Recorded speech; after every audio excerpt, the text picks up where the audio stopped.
Hey guys, welcome to our very special look at some of the new info from the early leak in this month's Game Informer regarding Halo Reach. Mr. Sark and I, being possibly the biggest Halo nerds at the office, decided to divulge some of the info straight to you. You know, so you don't have to risk reading illegal material on the internet. Hit it. First and foremost, the game will not follow the book Fall of Reach. This is a new story from an all-new perspective. In Halo Reach, you'll be taking control of a new character, a Spartan 3. That's right, not only are you not playing as the Master Chief, you aren't even from the same genetically modified gene pool. Spartan 3s were developed separately from the Master Chief's crew. They were cheaper to manufacture and therefore a lot more expendable. To find out more about those guys, check out the book Ghost of Onyx. Your squad will consist of 5 other Spartans, most of which are from the Spartan 3 program. From this trailer, we have identified the following. June 266, he's a sniper, in case you couldn't tell. Emil 239, also known as Scully. Kat, the first female Spartan we've met in a Halo game. The one from Dead or Alive 4 doesn't really count. Here we can see she has a mechanical arm, which actually plays into her backstory. George, the only Spartan 2 of the group who happens to be a heavy weapons guy. Carter, the bald guy who appears to be the leader. And finally, you, Noble 6, the silent playable character similar to that of the Chief, but probably more like the rookie from ODST. On the graphics side, we already know the game is looking good, but technically things have gotten a lot bigger and better. The new engine can rock over 40 AI on screen at one time, as opposed to Halo 3's 20. Not to mention, an additional 20 vehicles can be in the same area as well. Besides the new Falcon that we've already seen, civilian vehicles are also controllable. So remember those cars in Halo 2, 3, and ODST that you were technically bigger than? Drive them bitches. Speaking of AI, good news if you like your bad guys to speak their own alien language. The Covenant will finally be reverting to the Halo 1 days and speak only their native tongue. Another great addition is that of the Jackal Skirmishers. No longer just snipers or defensive shield types, Jackals will now swarm you in packs of 5, adding a whole new dynamic to an otherwise stale bad guy.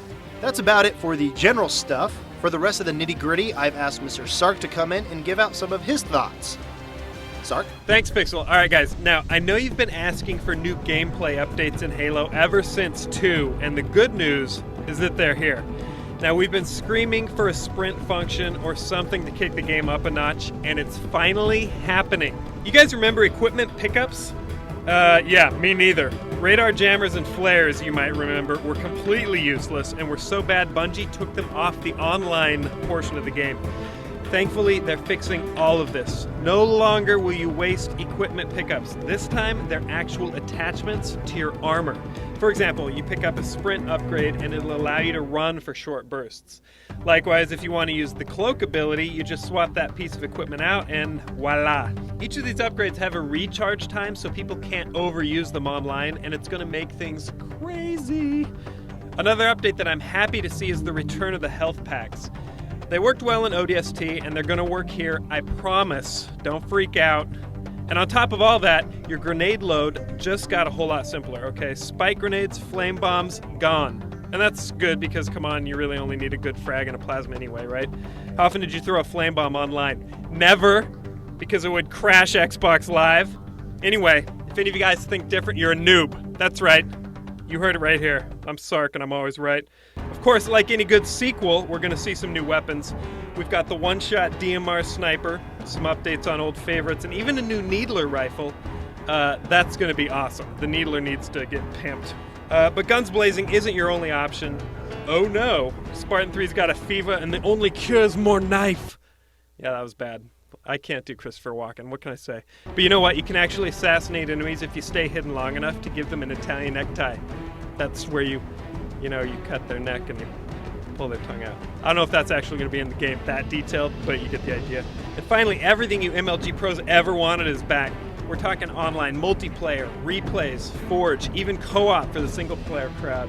I mean, there's no doubt this is going to be a huge way for Bungie to say, hasta luego to the Halo franchise. Well everyone, that's about it for our first look at the latest info on Halo Reach. I want to give a very special thanks to Mr. Sark for coming on, and thank you, the viewer, for watching. Hopefully you old school Inside Halo fans got a kick out of this. Be sure to follow us on Twitter, and we'll see you again next week. Later. The bomb has been planted!